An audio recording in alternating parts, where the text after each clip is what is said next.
At yung palusot, singilin natin, ngayon nananahimik yung isang senador na sinabi niya, binasa niya at ipinagkatiwala na lamang niya sa kanyang mga staff na punan yung blanco.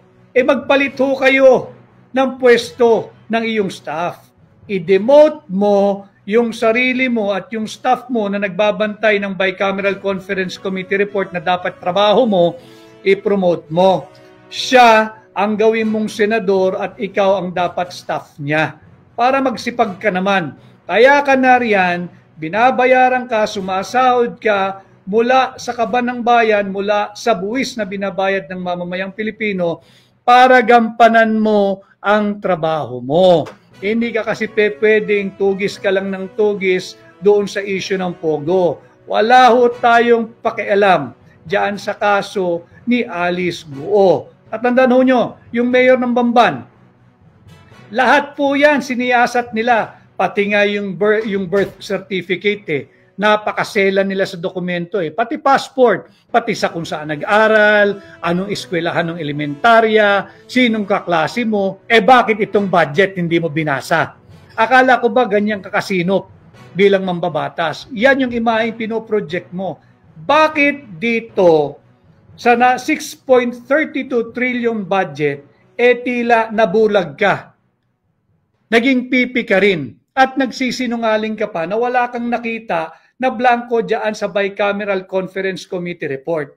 Talagang wala kang makikita kasi hindi pa tapos, pinirmahan mo. Nakabingi naman ang katahimikan ng Kongreso. Lalong-lalo na itong napakaingay na si Stella Kimbo nung kanyang patuloy na pinalalawig ang political persecution laban kay Vice President Inday Sara Duterte. Nasaan ngayon ang tapang mo? Nasaan ngayon ang angas mo? Ayaw mo magpa-interview dahil may rush ka. Anong akala mo sa sinisigaw ng sambayan ng Pilipino? Nang paliwanag ang hinihingi namin, hindi rush? Kailangan namin ng paliwanag. Ngayon mo ilabas yung tapang-tapangan mo. Magpaliwanag ka, nakapirma ka dyan sa Bicameral Conference Committee report Hindi pa ba sapat yung nagfa-fashion show ka dyan sa House of Representatives? Tangan-tangan ang mga Hermes bag, 3 milyon, 2 milyon, 4 na milyon, 5 milyon ang isang bag na yun Pera po yun ang sambayan ng Pilipino. Yung mga mamahalin mong relos, yung magagara mong damit, kayo sa Marikina, matauhan na kayo. Hindi natin pwedeng palagpasin ito. Pera po ng sambayan ng Pilipino ito. Anong sagot mo sa reporter? Rush? Wala na bang mas rush pa dito sa hinihinging paliwanag ng sambayan ng Pilipino? Hindi ba't ikaw ang chairman ngayon ng Committee on Appropriation at nalalaman mo na hindi ordinaryong posisyon ang tinanggap mo bukod pa sa iyong pagiging kongresista? Meron kang pananagutan. Yan ang hinihingi ng hakbang ng maisog, yung transparency at accountability. Kami naniningil, sino yung makating kamay na nakialam dyan sa final ratified, approved, and signed Bicameral Conference Committee report? Sino ang nakialam sa report ng BICAM? Ang trabaho po ng BICAM ay tapos na matapos nila itong i-ratify, aprobahan at pirmahan. Tapos na po yun. Ibibigay na nila yan sa mababang kapulungan. Wala po senador pero hindi absuelto rito yung mga pumirmang senador. Wala na pong trabaho ang senador babalik nila yan sa House of Representatives para maging tinatawag na enrolled bill. Yung enrolled bill, yan po yung nagiging General Appropriations Bill. Wala na pong pwedeng gumalaw doon. Ang only thing na natitirang gagawin ay yung pag-imprenta nito. Yun po yung hinihingi ng Philippine Star. Yun din po ang hinihingi ng saksi ngayon na hindi po sila parehong binigyan ng kopya. Sabi naman sa saksi ngayon, yung pahayagan, kinakailangan daw ng humingi ng pahintulot muna sa tanggapan ni Martin Romualdez. Yan po ay suppression ng public document. Kaya nga dito may nagaganap na napakalawak, napakalaking cover-up. Kinakailangan malaman po nyo ito nang hindi po tayo patuloy na binubudol ng administrasyon ni Bongbong Marcos. Ang kopya ng General Appropriation at ito na nga po yung nagiging napakainit na usapin ng unconstitutionality sapagkat Kailangan malaman po natin sino yung makating kamay na nagpuno ng mga blanco doon sa Bicameral Conference Committee report. Po na-discovery ni Congressman Sid Ungab. Si Congressman Sid Ungab po ang ating dapat pasalamatan. Siya po ang nakadiscovery nito. Hindi po talaga biro. Seryosong kaso po ito. This is a falsification of legislative document. Criminal po ang ginawa nila. Hindi po tayo titigil hanggat hindi natin sila napapanagod. Ilabas po nila ang kopya ng enrolled bill. Dahil dito natin makikita yung pagkakaiba-iba ng figures. Meron pong nag-request at ito po'y nasa social media na rin. Banggitin ko lang po yung Philippine Star online. Ang sabi po nila, nag-request daw po sila ng BICAM report at sinabi po sa kanila, meron pa raw yata revisions or changes na maaaring gawin. Bawal po iyan. Another count, another round of falsification of legislative document.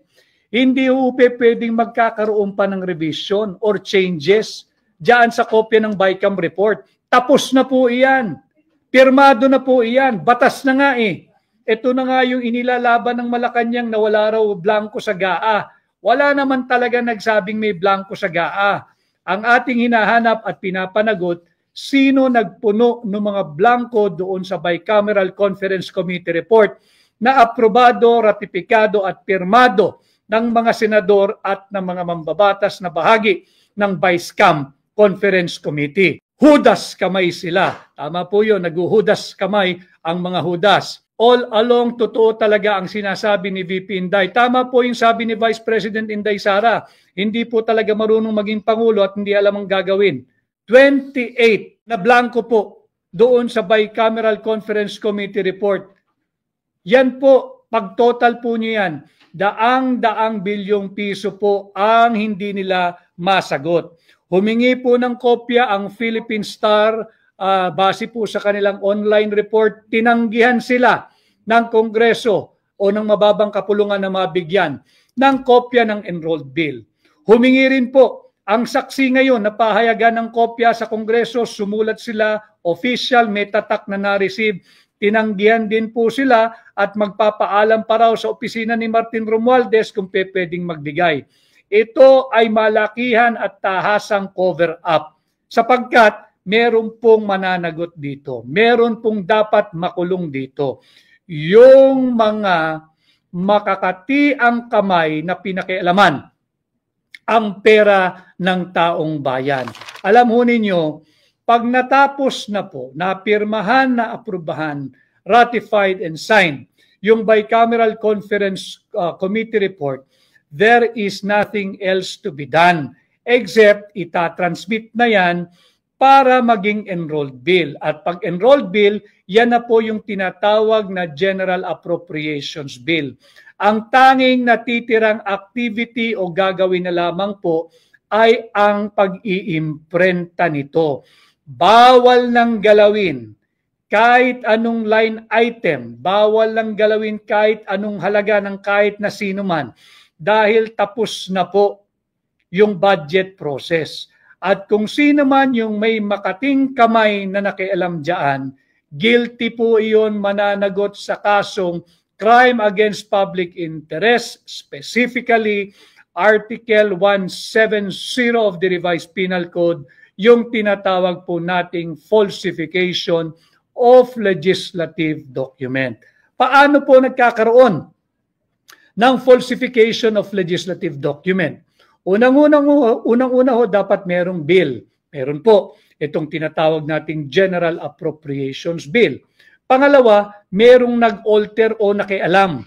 Merong nagbago ng mga line items, ng mga item for appropriation, pati yung halaga ng allocated budget o ng appropriated budget.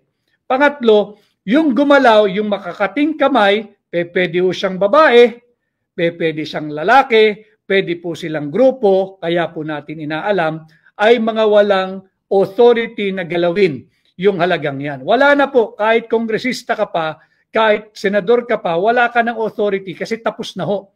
Pirmado na eh. Pirmado na. Hindi po draft yon kagaya ng unang palusot nung nagsabing draft yon. You do not sign a draft document. Draft nga eh. Pwede mo nga idiretso sa basurahan yan eh. Nga ho, si Boy Pirma, kailangan natin harapin pati kung sino si yung aling pirma. Sigurado meron dyan at kinakailangan nating panagutin. Kay Andy Hetchanova, Attorney Vic, my idol, inuubos na po nila yung Kaba ng Bayan. Last year pa ho nila inuubos to at noong 2023 pa. Para kung mapatalsik man sila, may baon na sila kahit ilang dekada pa ang dumaan, hindi sila maghihirap. Hindi na po maghihirap yan sa dami ng nakuha nila.